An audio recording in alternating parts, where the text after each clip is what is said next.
47 kan ons saam lees vanmôre in Matteus 26 vanaf vers 47.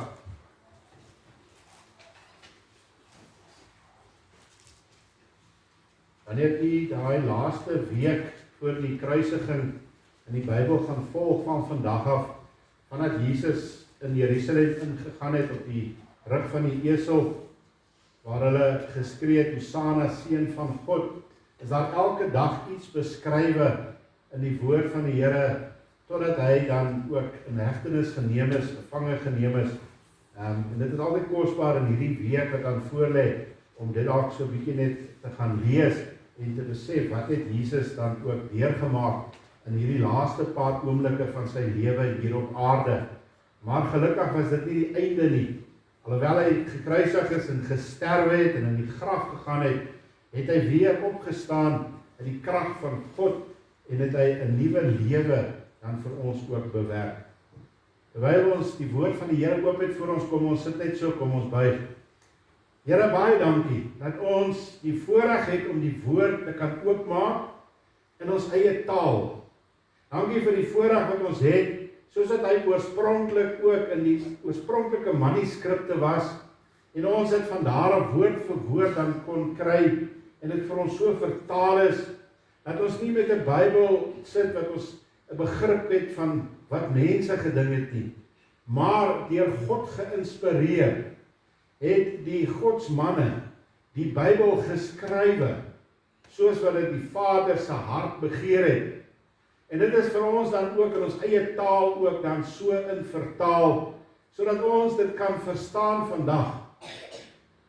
Weet Here, daar is aanslag teen die woord, en baie mense sal sê, ja, die ou vertaling is argaïs, en daar woorde wat ons nie verstaan nie, en dit mag so wees, Here, maar wanneer ons besig is met die studies in die woord, en ons die geleenthede gebruik, ook hier op 'n Sondag, en selfs in ander tye van Bybelstudie, dan word hierdie woorde ook vir ons verduidelik, en ons kan dit mee ons eie maak, en ons kan daarvolgens ook dan ons keuses maak in die lewe. Ons wil vir U dankie sê, Here, laat U ons nie alleen gelaat het op hierdie aarde nie. Laat U gekom het, en laat U kom sterwe het. U het Uself verneder. U het daardie pad na Golgotha toe gestap, verneder, geslaan, gepynig, gemartel, emosioneel geknak. Maar Here, U het tot aan die einde aan die kruis gehang. En die woord sê, laat U het sonde geword. En U het gesterwe en betaal vir die sonde van die mens. Nou is daar vir ons, deur die opstanding, daardie vergifnis en die versoening by Jesus Christus. En hoe maklik verwerp ons hierdie wonderlike gawe van Jesus Christus. Ons moet na Jesus toe gaan. U het gesê, kom na my toe, almal wat vermoeid en belas is. Here, U het gesê, nader na my en ek sal na julle nader. Daar is 'n tree wat ons moet gee, dis na Christus toe. En ons dankie daarvoor vanmôre, Here. Dankie dat U daar is, ook in hierdie dag. Ook in hierdie woord wat ons nou gaan saam lees. Here, baie keer lees ons dinge en ons verstaan dit nie. Maar Here, U wil hê ons moet dit glo. Want wanneer ons in U glo, sal U deur die werking van die Heilige Gees dit ook verstaanbaar maak. En ons dankie, Here, laat U vanmôre nog 'n bemoeienis met ons wil maak, so voor ons Paasnaweek gaan vier. En ons dankie, Here, vir die geleentheid ook in hierdie week wat ons het om saam te kan kom. Woensdag aand. Here, baie dankie, dat ons kan weet, Vrydag met Goeie Vrydag, het ons die geleentheid om die kruisiging weer te herdenk, en Sondag die opstanding van Jesus Christus. Nou bid ons, Here, vir elke naam wat daar op daardie gebedslys is. Daar is dalk name wat nie daar is nie. Daar is name wat ons dalk in ons stilte tyd op 'n lysie het waarvoor ons bid. Maar ons wil bid, Here, dat U sal kom ontmoet daar in 'n siek liggaam, daar in 'n liggaam wat krank is, 'n liggaam wat dalk deur die verouderingsproses siek geword het, dalk deur 'n ongeluk, dalk deur iets wat ons verkeerd gedoen het. Ons bid, Here, dat U ons sal kom aanraak, want U woord sê dit vir ons, daar het vir ons genesing gekom in die wonde van Jesus Christus.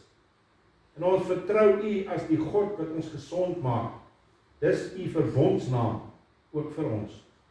Nou, Here, wil ons kom buig voor U vir hierdie paar oomblikke van die woord.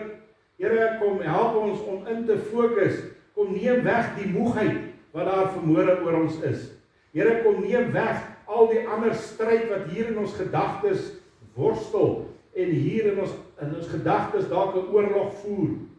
Here, laat ons nou kan oop en eerlik voor U kan kom staan en kom sit en sê, Here, praat met my.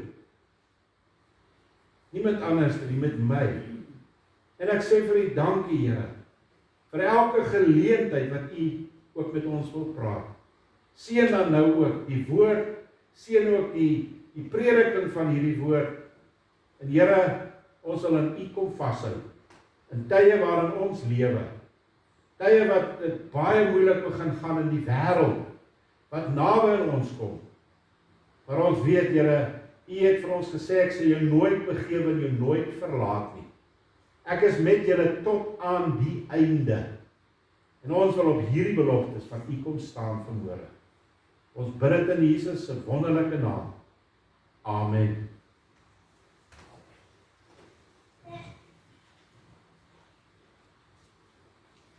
Ons skriflesing vir ons boodskap vanmôre is dan uit Matteus hoofstuk 26 en ons gaan vanaf verse 47 tot by 56 gaan ons saam lees.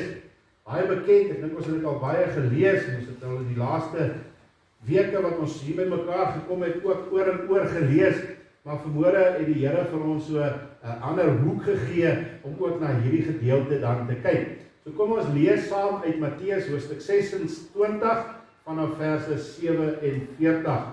En terwyl hy nog spreek, daar kom Judas, een van die 12, en saam met hom 'n groot menigte met swaarde en stokke, gestuur deur die owerpriesters en die ouderlinge van die volk.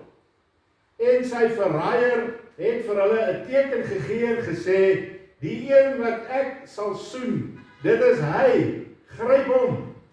En dadelik gaan hy na Jesus en sê, gegroet Rabbi, en hy het hom gesoen. Maar Jesus sê vir hom, vriend, waarvoor is jy hier? Toe kom hulle nader en slaan die hand aan Jesus en gryp hom.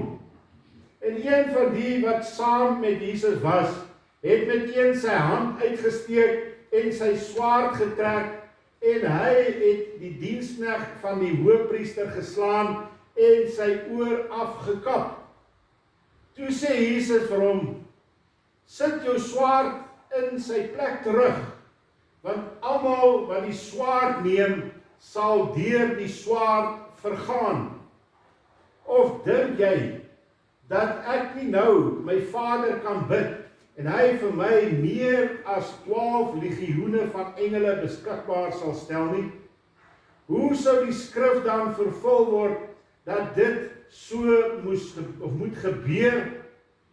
In daardie uur het Jesus vir die skare gesê, het julle soos teen 'n rower gekom met swaarde en stokke om my gevange te neem? Dag vir dag het ek by julle gesit en leer in die tempel, en julle het my nie gegryp nie. Maar dit het alles gebeur, dat die skrifte van die profete vervul sal word. Toe het al die disippels hom verlaat en gevlug. Net tot sover dan die lees en die wonderlike woord van die Here. Mag die Here ook hierdie woord al reeds daar in die harte ook so lewend kom maak het, daar in die binneste so 'n warmte kom gee van die kosbaarheid van die woord van die Here. Ek wil vir ons doel vir die boodskap ons aandag fokus op een van die gebeurtenisse daar binne in die tuin in die aand waar Jesus dan ook gevange geneem is. En ek wil graag uit die Lukas Evangelie net 'n paar verse dan vir u lees wat daar gebeur het.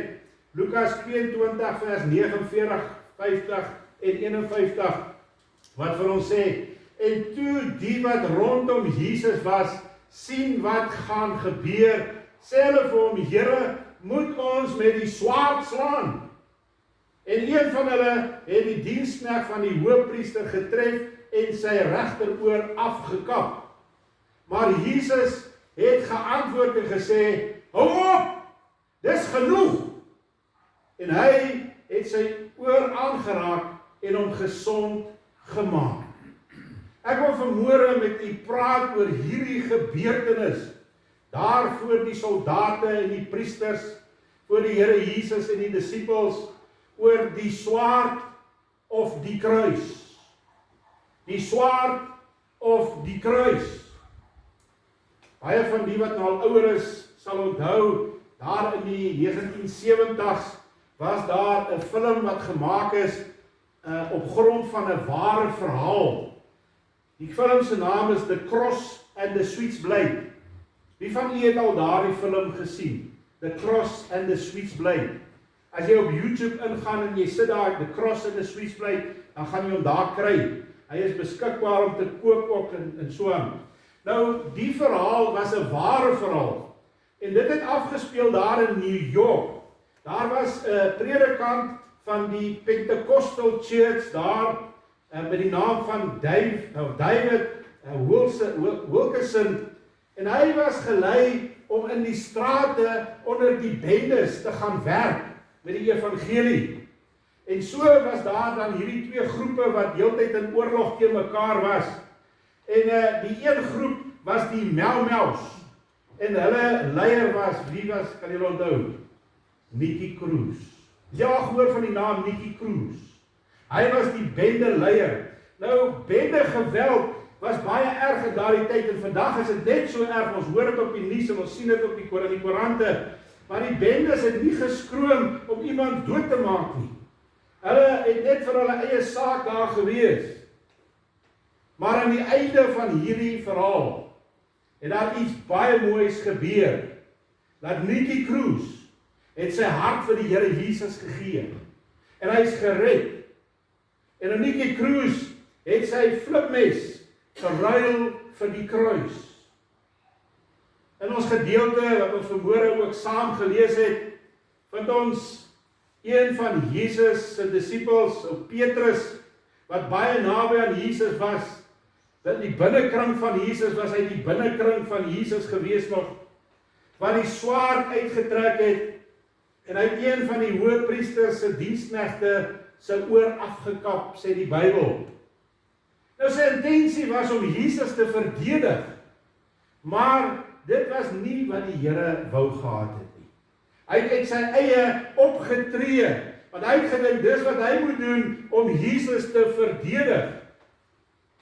Die Here Jesus Christus het hom dadelik aangespreek dat hy moet ophou. Hy sê, dis genoeg. Sit jou swaard terug. En hy het self die man se oor aangeraak en daardie oor genees. Dit laat my so dink aan ons as mens wat op ons manier wil probeer om die Here Jesus in die wêreld te beskerm. Ons moet ons nou Jesus Christus gaan beskerm teen die aanslag van die bose. En in hierdie proses wat ons Jesus graag wil beskerm, maak ons baie skade aan God se werk hier op aarde. Die Here Jesus Christus het gesê, hy kan die Vader roep, en die Vader sal vir hom meer as 12 legioene van engele stuur. Ek het nie jou beskerming nodig nie, Petrus. Ek is God, ek is Jesus Christus, ek is die Messias. Jy het my eintlik nodig. In die voorhand van Paasfees, die volgende week, die volgende naweek is, wil ons so 'n bietjie kyk na Petrus se optrede toe daar die soldate en die hoofpriesters, die geestelike leiers gekom het, die ouderlinge, om die Here Jesus Christus gevange te neem. En ons tema is die swaard of die kruis. Nou, as ons 'n bietjie gaan kyk na die swaard, en daar is miskien baie wat ons kan deel, maar as ons 'n bietjie opsommend moet praat oor die swaard, en ons kyk bietjie na eienskappe van die swaard. Die swaard is 'n wapen, 'n baie gevaarlike wapen, wat die mens gebruik om homself te beskerm wanneer hy in gevaar is. Dis 'n selfverdedigingsmeganisme. 'n Wapen is wanneer die soldate dan aan sy sy dra wanneer hulle in oorlogssituasies kom, om hulle self te verdedig, maar ook om die vyand aan te val.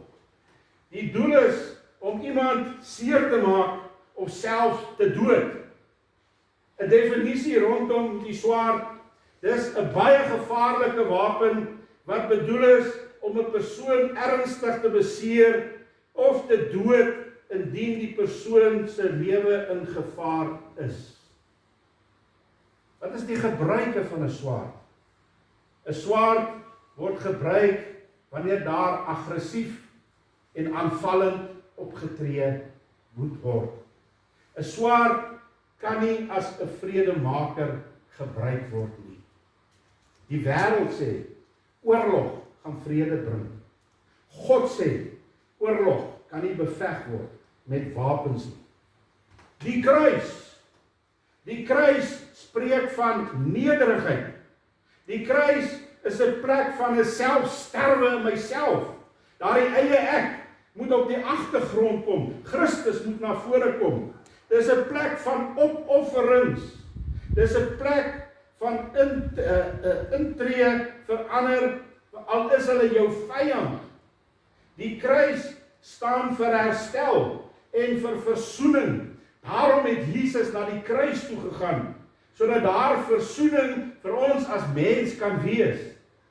Dis bedoel om nederig jouself te gee vir die Vader se wil.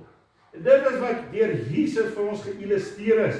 Die kruis, om nederig voor God se wil te buig. Ons kyk na die swaard of die kruis, en daar's net twee gedagtes wat ek vanmôre by u wil laat. En die eerste een is Petrus, die man met die swaard.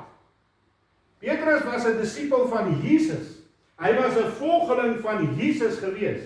Hy het vir 3,5 jaar saam met Jesus geloop. Hy het elke dag gehoor wat Jesus gepreek het. Hy het Jesus se wonderwerke beleef. En hy het self geglo in Jesus Christus met sy eie getuienis. Hier vind ons Petrus wat die swaard uitpluk om hierdie Jesus te beskerm. Hierdie was nie Petrus se geveg nie. Hy was nie veronderstel om nou in te tree nie. Maar tog dink hy dat hy Jesus moet beskerm. Die aand voordat Jesus in hegtenis geneem is, het Jesus aan sy disippels baie mooi verduidelik wat vir hom voorlê. Wat gaan gebeur baie kort hierna wat hulle bymekaar is. En ons sien Petrus se optrede daar in Lukas 22 vers 33. En Petrus het vir Jesus gesê: Here, ek is gereed om saam met u selfs in die gevangenis en in die dood te gaan. Dit was nie Petrus se plek nie. Dit was waar Jesus moes gegaan het. Dit was so in al die profete voorspel. Petrus moes dit besef het. Maar Petrus het nie mooi geweet wat wag op die Here Jesus nie. En toe dit gebeur, toe spat die disippels uitmekaar uit. As 'n disipel van Jesus het Petrus al die verkeerde dinge gedoen. Die hele geskiedenis van die 3,5 jaar kan ons gaan kyk waar hierdie groot godsman in die binnekring van Jesus baie keer verkeerd opgetree het. Wanneer Jesus vir hom gesê het, Petrus, jy moet gaan bid, het hy geslaap. Wanneer hy moes geluister het hy baie te sê gehad. Hy was arrogant en voorvarend. wanneer hy nederig moes gewees het. Hy het die swaard uitgeplig, waar hy moes teruggestaan het. Toe Petrus vir Malchus se oor afkap, het hy twee ernstige foute begaan. Twee dinge, wat hy fout gemaak het daar. En die eerste is, hy teen die verkeerde vyand geveg. Petrus het teen die verkeerde vyand geveg. Die vyand was nie Malchus nie. Die vyand was nie Judas Iskariot nie. Die vyand was nie die priesters of die soldate nie. Dit was nie die Romeinse mag nie. Die ware vyand is nie 'n mens nie, maar die duiwel en sy demone, die bose geeste in die lig, sê Paulus vir ons in Efesiërs hoofstuk 6. Daar is die vyand. Judas het ons gesien verlede week. Hy het oop gewees vir die werk van die duiwel. Die duiwel is die bose geeste in die lig. Dis waar die oorlog geveg moet word. En ons verbrand so baie energie op die verkeerde vyand in ons lewens. En dit maak vir ons moeg. En dit maak vir ons moedeloos. En in hierdie proses waar ons teen die verkeerde vyand besig is om te veg, bring ons skade aan God se werk. En jou duiwel sit en lag vir ons. Dis dan dat ons reg in die vyand se hand in speel. Omdat ons besig is met die verkeerde vyand. Die tweede ding wat Petrus hier verkeerd gedoen het, hy het met die verkeerde wapen geveg. Here Jesus Christus het elke keer met 'n versoeking van die mens of van die duiwel die enigste wapen gebruik, die woord van God. Hy het vir die duiwel gesê, daar staan geskrywe.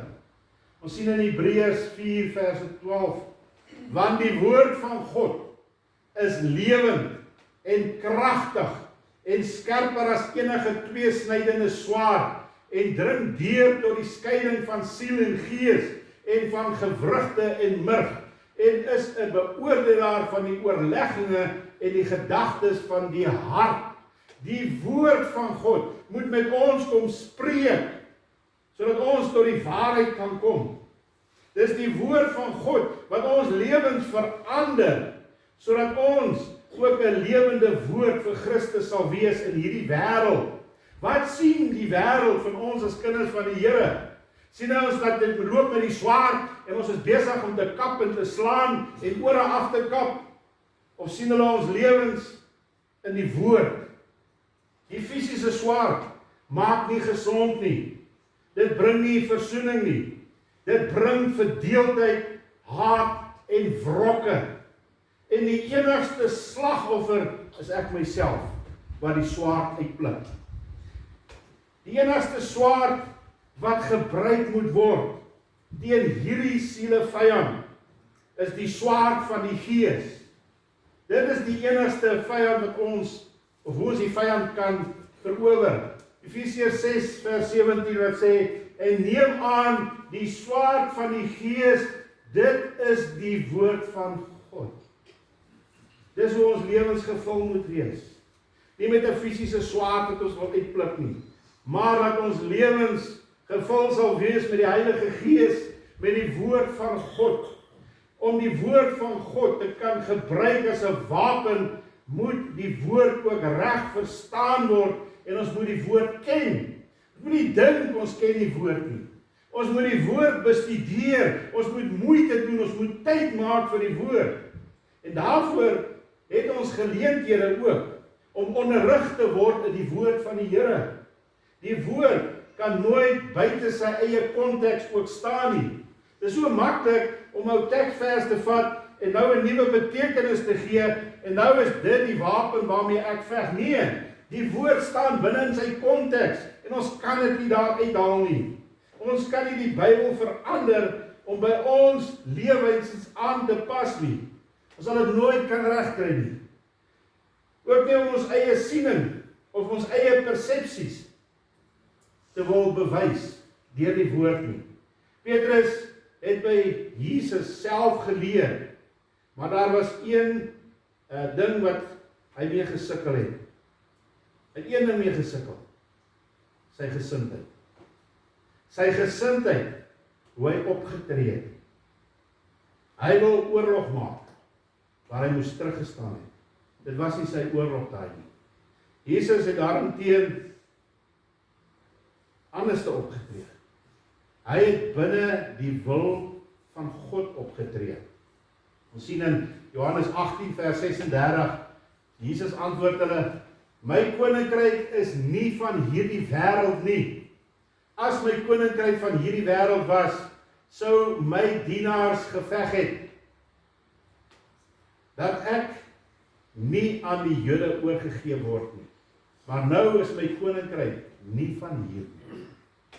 As Jesus se koninkryk hierdie wêreld was, alleenlik hierdie wêreld, kon ons maar geveg het met swaarde en gewere. Maar Jesus Christus is van die ewigheid. Hy is nie beperk tot tyd nie.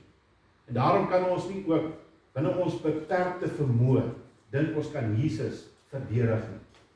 Dink net hoeveel skade ons al veroorsaak het, omdat ons as kinders van die Here met 'n verkeerde gesindheid opgetree het. Ek moet bely het voor die Here, toe ek hierdie gedagte neerpen, ek sê, Here, daar was soveel kere wat ek verkeerd opgetree het, uit my verwaandheid, uit verkeerde dinge, en ek het dit gesê, en Here, ek kan dit nie terugvat nie, maar U kan vergewe, U kan herstel, U genade kan verander. Hoeveel van ons was al daar op ons knieë in verootmoediging en sê, Here, hier is ek onder 'n besondaar genade, wees my genade, Here, ek kan nie. En ek gee oor aan die Here, om eerder die swaard uit te trek, as die wil van God te doen. Dis waar ons as mens is. Ons sal die swaard uittrek en ons gaan fight. Maar ons is nie bereid om binne die wil van God te wees nie. Hoe behoort ons as kinders van die Here op te tree? 2 Timoteus 2 vers 24. 'n diensknegt van die Here moet nie twis nie. Dis die woord van die Here. 'n diensknegt van die Here, dan kan ons sê ek en jy is kind van die Here. Engels praat a servant of God. Moet nie twis nie. Daai woord twis, ek gaan opsoek. In die oorspronklike Grieks beteken dit om in oorlog te gaan. Doelbewus om in oorlog te gaan, om die swaard uit te pluk. Maak nie saak wat se swaard ek uitpluk nie, maar om in oorlog te gaan. Dit hoort nie by 'n kind van God nie. Hy sê maar vriendelik te wees teenoor almal. Nie net wie jy kies om vriendelik te wees nie. Die woord van die Here sê ons moet vriendelik wees teenoor almal. Bekwaam om te onderrig, om onderrigting te ontvang, die woord te ken, sodat ek ook die woord kan onderrig. En een wat die kwaad kan verdra. Hierdie teksvers spreek baie diep tot ons harte as kinders van die Here. En hierin kan die een van ons sê, ek staan buite hierdie vers. Ons almal is skuldig aan wat in hierdie vers sê. En ons moet die Here vra, Here, kom help vir ons. Kom help ons dat ons nie twisgierig raak nie. Maar dat ons eerder vriendelik sal wees met almal om ons. Dat ons bekwaam sal wees, ons bekwaam in die woord van God. In die swaard van die Gees. En dan ook een wat kwaad kan verdra. Petrus die man met die swaard. Maar kom ons kyk bietjie na Jesus, die nederige man, wat oorgegee is aan die Vader se wil. Jesus is daar die perfekte voorbeeld vir elkeen van ons. Terwyl Petrus in kwaadwilligheid optree, kom die Here Jesus en hy tree op in sy liefde en in sy genade. Hy bestraf Petrus oor sy verkeerde optrede. Kyk, Jesus het hard gepraat met hom. Hy sê daarso, hou op, dis genoeg. Petrus, besef wat jy doen. En hy het sy oor aangeraak en hom gesond gemaak. Nadat Jesus so hard met Petrus hier gepraat het, kom Jesus se liefde en hy raak Malchus se oor aan. Dit was deur Jesus se liefde en sy genade dat hy met Petrus binne daardie situasie so gepraat het. Dit was in Jesus se liefde en sy genade dat hy reggemaak het wat Petrus verbrou het. En so het Jesus dan sy genade en sy liefde bewys op pad na Golgotha toe, aan die kruis, waar hy gewilliglik homself oorgegee het. Jesus se doel was om die verlore mens te kom red en nie te kom oordeel nie. Want die oordeel kom later. Maar nou was dit 'n ander doel. En dis Johannes 3 vers 17 wat sê, want God het sy seun in die wêreld gestuur, nie om die wêreld te veroordeel nie, maar dat die wêreld deur hom gered kan word. Waar is u en my fokus, liewe vriende? Ons as kerk, waar is ons fokus vanmôre? Is ons fokus om die swaard uit te pluk en oorlog te gaan maak, te twis? Of is ons daar waar Jesus in ons lewens ingekom het, sodat ons 'n getuie vir Jesus sal wees, sodat die wêreld deur hom gered kan word? Daarvoor die geestelike leiers, die priesters, die skrifgeleerdes, die ouderlinge, die diensknegte, die soldate, kom die Here Jesus en hy doen 'n wonderwerk. Hy raak Malchus se oor aan. Maar hulle harte was so verhard gewees. Hulle sien nie eers Jesus as die Messias nie. Hulle is blind as gevolg van hulle harte wat verhard word, hulle gesindheid. Hulle wou net Jesus uit die weg uitkry. Die mensdom is verhard in die sonde van hierdie wêreld.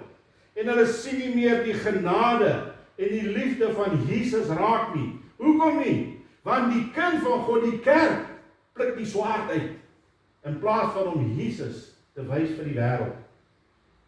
Dan kom ons as kinders van die Here en ons werk teen die Here Jesus Christus deur ons optredes. Jesus het nie vir Petrus nodig gehad om hom te beskerm nie. Hy's God. Hy's almagtig. Hy sê daar vir Petrus in Matteus 26, 52, 53, hy sê Jesus vir hom, sit jou swaard in sy plek terug, want almal wat die swaard neem, sal deur die swaard gegaan. Of dink jy dat ek nie nou my Vader kan bid en hy vir my meer as 12 legioene van engele beskikbaar sal stel nie?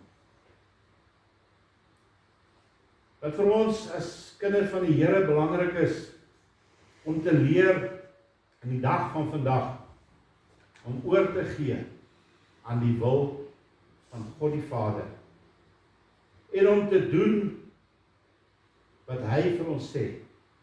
Maar om dit te kan doen, moet ons weet wat is sy wil. Ons moet by 'n plek kom van die kruis, waar ek in myself sterwe, my eie gedagtes ontledig, soos dat Paulus geskryf het aan die gemeente van Filippi. Maak jouself leeg van jou eie denke en neem in wat God vir ons wil gee. Daardie aand in die tuin van Getsemane was daar 3 persone wat 3 keer of 3 verskillende optredes getoon het. 2 was Jesus se disippels. Hulle het verkeerd opgetree. Judas Iskariot, hy het 'n voorgee lewe gehad. En op die einde van die tyd het hy Jesus verraai. En hy het weggegaan en het sy eie lewe geneem. Hy het homself verwoes as gevolg van hierdie leuen waarin hy gelewe het. Petrus het die swaard uitgepluk om met geweld dinge te wil verander. En 'n paar ure later verloon hy Jesus Christus. En dan Jesus Christus wat gewillig die Vader se wil gedoen het, deur oor te gee aan God se wil. En daardeur het daar vir jou en vir my versoening gekom met God. Wat is een van hierdie 3 is ek en jy vandag? 'n voorgee lewe en ons verraai Jesus en ons vernietig ons eie lewens. Iemand wat in beheer wil wees en net met oorlog alles wil beheer. Of iemand wat terugstaan soos Jesus, sodat God se werk kan voortgaan. Een van die kommentaarskrywers sê hierdie woorde, hy sê, Peter's sword symbolized rebellion against the will of God. Daardie swaard wat ons so maklik uittrek, is 'n rebellie teen God se wil. Petrus moes leer dat die swaard van die Gees is die enigste wapen wat gebruik kan word in hierdie geestelike oorlog. En ons sien dit daar op Pinksterdag, waar Petrus vervul was met die Heilige Gees van God, en het hy die swaard van die Gees gebruik om met daardie mense te praat. En die Bybel sê dat 3000 het daardie dag na Jesus toe gekom om gered te word. Vir ons is die boodskap om nie soos 'n Petrus die swaard uit te trek en net oorlog te wil maak nie. Ons gaan mense seermaak soos ek Petrus ook Malchus seer gemaak het. Petrus het opgetree, op sy optrede het skade gebring in die getuienis van Jesus. Ons sien daar die woorde van Jesus in vers 52, sit jou swaard in sy plek terug, want almal wat die swaard neem, sal deur die swaard vergaan. Die antwoord is die kruis. Die kruis van nederigheid. Die kruis is die evangelie van Jesus Christus. En die evangelie van Jesus Christus is die woord van God. Dis die woord wat ons moet bestudeer, verstaan en daarvolgens lewe. Dit beteken gehoorsaamheid aan die woord van God. Mag die Here vir elkeen ook seën deur hierdie voorbeeld van ou Petrus, wat in verwaandheid die swaard uitgepluk het, en nie die pad van nederigheid, saam met Jesus, dit deurgegaan het. Amen. Here, wat 'n wonderlike voorreg om die woord te kan lees, te kan verstaan, die waarskuwings daarin te kan sien, en dat U nog steeds vandag met ons praat. Seën vir ons waar ons met mekaar uitgaan, dat ons dalk vanmiddag hierdie boodskap gaan oordink, dalk weer gaan lees, daar is dalk iets anderste wat U vir ons gaan uitlig deur die woord, iets wat ons dalk nie eers hier hanteer het nie. Maar ons dank U, Here, laat ons hierdie kosbare woord hê, wat U met ons praat, wat U met ons werk, sodat ons kan word soos U, gelykvormig aan die beeld van Christus. Ons wil U kom eer, Here, seën ons nou, waar ons uit mekaar uitgaan, seën ons kuier ook hier in die saal, rondom 'n koppie koffie of tee, sodat U verheerlik mag word. Amen.